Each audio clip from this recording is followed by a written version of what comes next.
Hi, good evening everyone. So today is Sunday. Welcome to our exhortation. Our topic is the parable of the prodigal son. In Luke chapter 15 verses 11 to 31. Basahin po natin yung Luke chapter 15 verses 11 to 32. The parable of the prodigal son. Let us start reading. And he said, a certain man had two sons. And the younger of them said to his father, Father, give me the portion of goods that falleth to me. And he divided unto them his living. So, there is a man who has two sons. May dalawa siyang anak. Tapos sabi nung nakababata, yung bunsong anak, tatay, ibigay mo sa akin ng yung aking share sa kanyang yaman. Aking share, like inheritance. Kinuha na niya ang kanyang mana. Binigay naman ng kanyang tatay. Verse 13. And not many days after the younger son gathered all together and took his journey into a far country, and there wasted his substance with riotous living. Umalis siya nung nakuha na niya yung kanyang parte sa ari-arian ng kanyang kanyang mana. Pumunta siya sa malayo, sa abroad, malayo sa kanilang bansa. Tapos ginasto niya lahat. Ni-spend niya lahat ng kanyang pera sa worldly living, sa mga bisyo, ganun.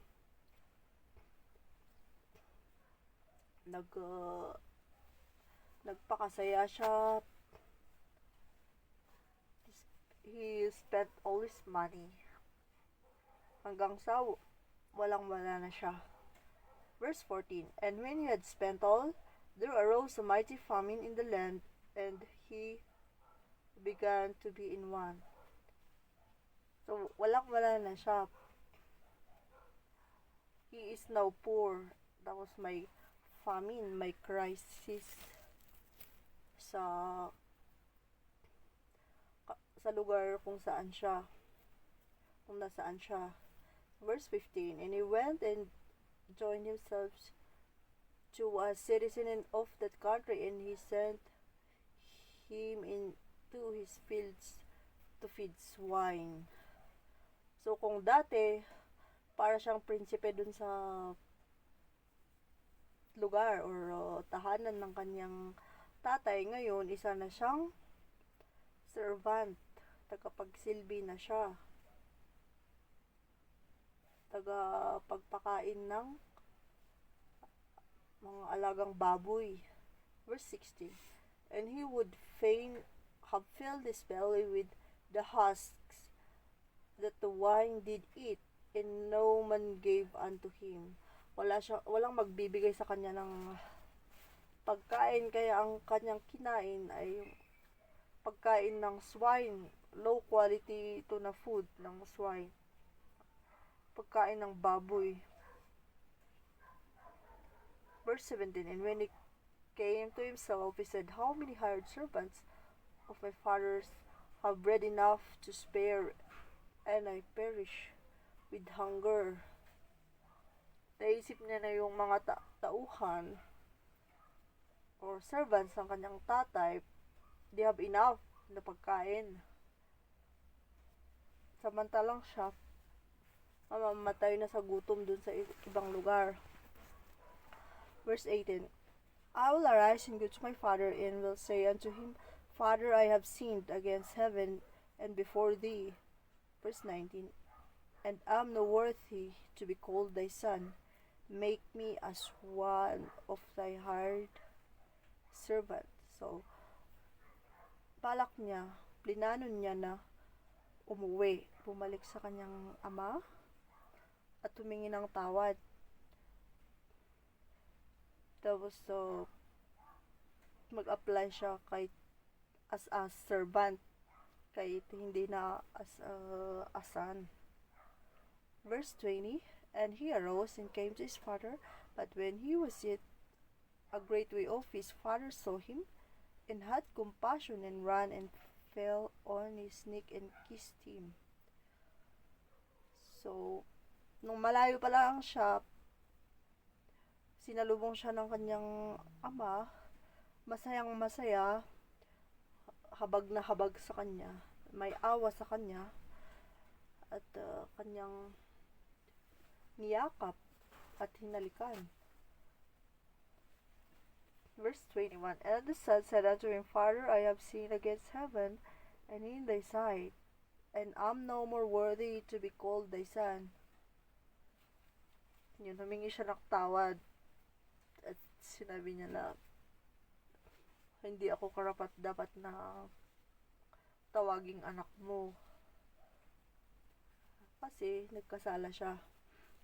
Verse 22, but the father said to his servants, bring forth the best robe and put it on him, and put a ring on his hand and shoes on his feet.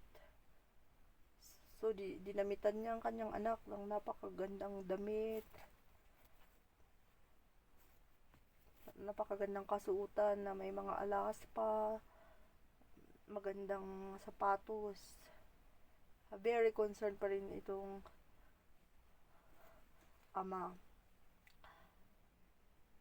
Verse 23, and bring here the fatted calf, and kill it, and let us eat and be merry. For this my son was dead and is alive again. He was lost and is found. And they began to marry. Nag-celebrate sila, nag-feast sila, kasi ang kanyang anak na nawala, bumalik. Verse 25, now his elder son was in the field. As he came and drew nigh to the house, he heard music and dancing. 26, and he called one of the servants and asked what these things meant. 27, and he said unto him, thy brother is come, and thy father hath killed the fatted calf, because he hath received him safe and sound. So, nakita nitong, yung kuya, yung panganay, na masayang masaya sa kanilang tahanan, sa kanilang bahay. May celebration, maraming masasarap na pagkain. At nagtanong siya kung ano yung meron. Sinabi ng servant na bumalik ang kanyang kapatid na safe and sound, kaya may handaan. Verse 28, and he was angry and would not go in there. Therefore came his father out and entreated him. So, nagalit siya, kaya pinuntahan siya ng kanyang tatay. And he answering said to his father, Lo, these many years do I serve thee, neither transgressed I at any time thy commandment, and yet thou never gavest me a kid, that I might make merry with my friends. Sinabi na niya sa kanyang tatay na, ang tagal-tagal kong nanilbihan sa'yo, maraming taon, hindi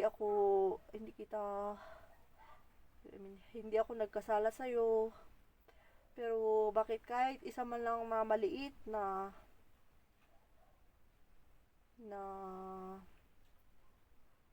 siguro maliit, like dito yung cow, ganun.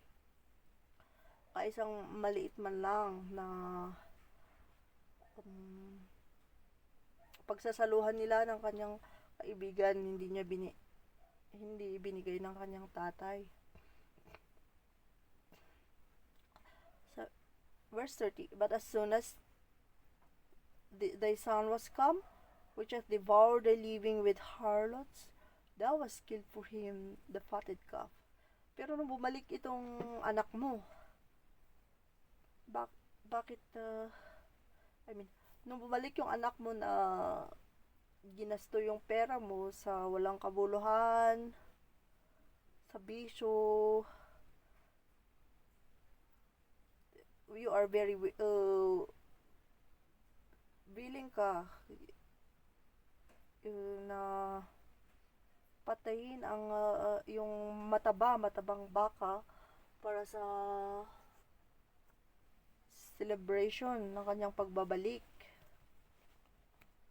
Naiinggit siya sa kanyang kapatid na bunso kasi siya, nanilbihan siya, nagtratrabaho siya, andun lang siya sa kanyang tatay. Good boy. Kumbaga good boy siya, samantalang yung uh, kapatid niya, kumbaga black sheep, o prodigal son, o rebellious, kinuha niya yung kanyang mana, umalis. Pero nung bumalik, may salo-salo agad. Samantalang siya nung wala man lang kahit maliit na pagsalu-saluhan. Yung sa kapatid niya, yung mataba, yung malaki talaga mataba na baka. Verse 31, and he said unto him, Son, thou art ever with me, and all that I have is thine.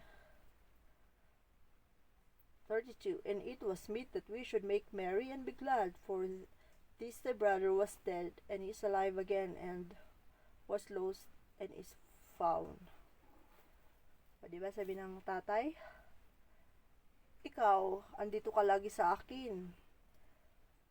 Of course, ibig sabihin po nito na lagi siyang nasa kanyang tatay, meaning, maganda yung buhay niya kasi nasa poder siya ng kanyang magulang. Nakakain siya ng sa tamang oras. Yun. Samantalang yung kanyang kapatid, hindi sure. Kasi, di ba, nagutom nga siya. May famine, may crisis dun sa ibang bansa kung saan siya pumunta. Nagutom siya, kumain siya ng pagkain ng baboy. Samantalang yung kapatid, maganda yung buhay niya doon sa kanyang tatay. Kaya inexplain ng tatay na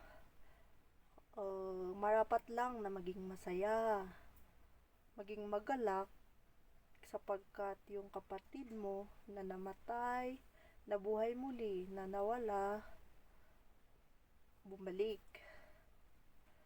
So, kung i-compare po natin yung story ng prodigal son, the parable of prodigal son, masasabi po natin na para akong itong prodigal son. Kasi ako ay makasalanan. Tayo po ang prodigal son. Tayo ay makasalanan. At saka yung father ay ang Diyos. Makasalanan tayo, rebellious tayo, tapos pero nung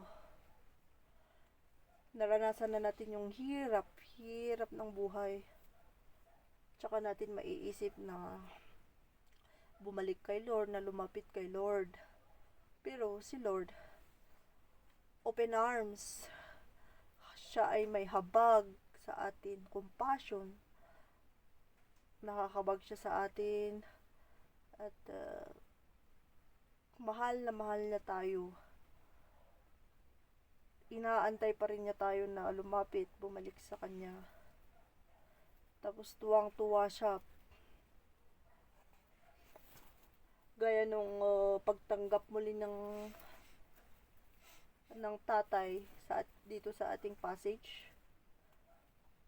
Dun sa verse 20, and he arose and came to his father, but when he was yet a great way off, his father saw him and had compassion, and ran and fell on his neck and kissed him. So, ganin din po ang Diyos. When we planned and when we decided na bumalik sa Kanya, pabalik pa lang tayo, at sa pagbalik natin sa Kanya, nakaabang na siya sa atin. Hinihintay niya ang ating pagbabago, ang pagbabalik sa Kanya, at ang sisisi ng ating kasalanan. Repent. Yung pinagsisisihan excuse me. excuse me. Pinagsisisihan natin ang ating kasalanan at tayo ay magbabagong buhay at bumalik sa Kanya. Inaantay tayo ng Diyos na lumapit sa Kanya. So, in times of trouble, problem, trials, let us come to God. Let us put our trust and hope in Him. And let us not be afraid. Let us fear not. In the Bible, maraming beses po na sinabi ng Diyos na fear not. Huwag tayong matakot. At saka be strong. Be strong kasi the Lord is with us. The Lord will fight for our battle. At saka dito sa verse 22, dinalmitan niya ang kanyang anak ng napakagandang kasuotan.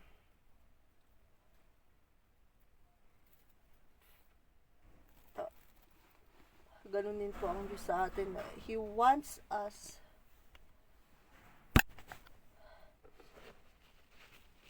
di ba pag bumalik po tayo sa ating Diyos, magbagong buhay.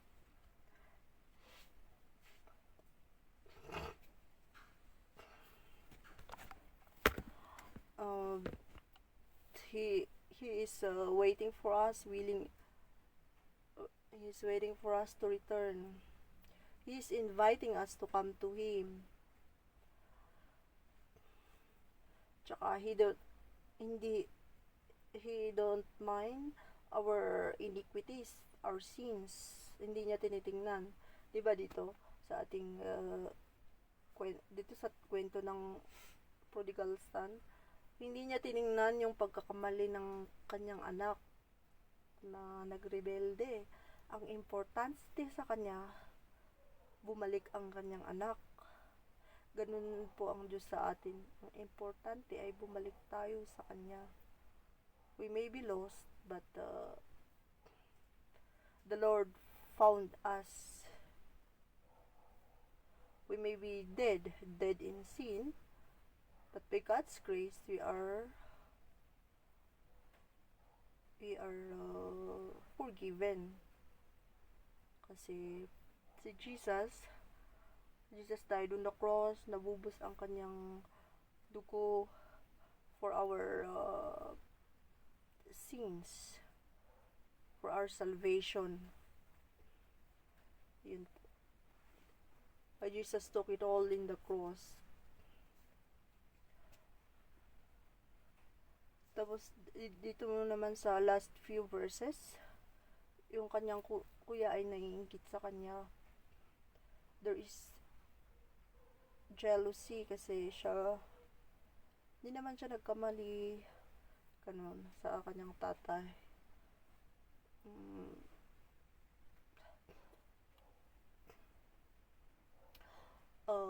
So the lesson we learn from this is let us not be self-righteous na tingin natin sa ating sarili hindi na nagkakamali, hindi nagkakasala.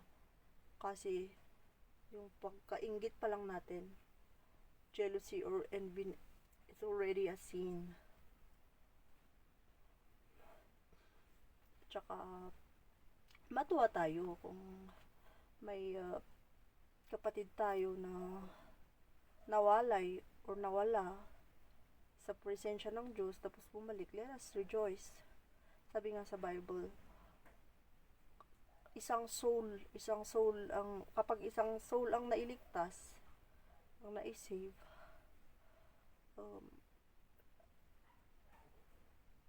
yung mga anghel, tuwang-tuwa, yung the heavens, sa kalangitan, tuwang-tuwa. Tuwang-tuwa po ang Diyos, masayang-masaya din po ang mga angheles, nagre-rejoice sa isang kaluluwa, isang buhay na nailigtas.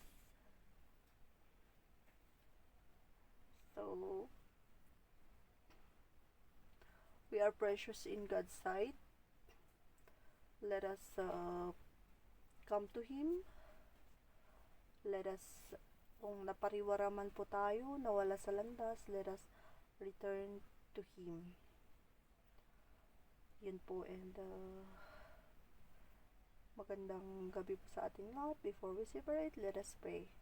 Father in heaven, thank you for your words. Thank you for these words, the parable of the prodigal son. Thank you, Father, for giving Jesus to us.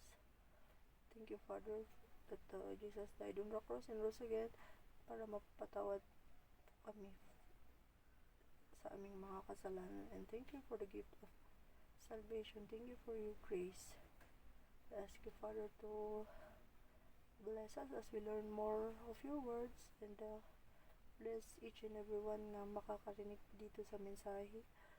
Lord, in Jesus' name, Amen. So, have a blessed night.